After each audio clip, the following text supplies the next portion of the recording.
கர்ப்பத்திற்கு காரணமான காரைக்குடி தெற்கு காவல் நிலைய சார்பு ஆய்வாளர் மீது நடவடிக்கை எடுக்க கோரி பெண் ஒருவர் மகளிர் காவல் நிலையம் முன்பு அமர்ந்து தர்ணா போராட்டத்தில் ஈடுபட்டார். அவரை கையெடுத்து கும்பிட்டு கெஞ்சியபடி பெண் காவலர் ஒருவர் அழைத்துச் செல்லும் வீடியோ வெளியாகியது. இதுகுறித்த கூடுதல் விவரங்களை நமது செய்தியாளர் சந்திரமோகனிடம் கேட்கலாம். வணக்கம் சந்திரமோகன், என்ன நடந்தது? வணக்கம் கனிமொழி. தற்போது திண்டுக்கல்லை சேர்ந்த லட்சுமி என கூறப்படும் பெண் ஒருவர் காரைக்குடி மகளிர் காவல் நிலையம் முன்பு அமர்ந்து போராட்டத்தில் ஈடுபட்டு வருகிறார்.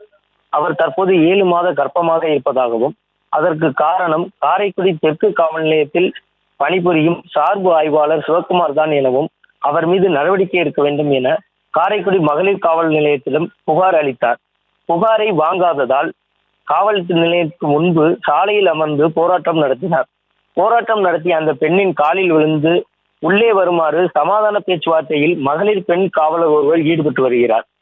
திண்டுக்கல்லில் சிவக்குமார் காவலராக பணிபுரிந்ததாகவும் அதே காவல் நிலையத்தில் இந்த பெண்ணும் காவலராக இருந்ததாக கூறப்படுகிறது.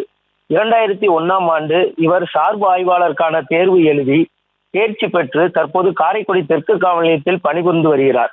இளம் கர்ப்பிணி பெண் சார்பு ஆய்வாளர் மீது புகார் தெரிவித்து போராட்டம் நடத்தி வருவது இப்பகுதியில் பரபரப்பை ஏற்படுத்தியுள்ளது. கனிமொழி, விவரங்களுக்கு நன்றி சந்திரமோகன். செய்திகளை உடனுக்குடனும் துல்லியமாகவும் தெரிந்து கொள்ள சப்ஸ்கிரைப் பண்ணுங்க.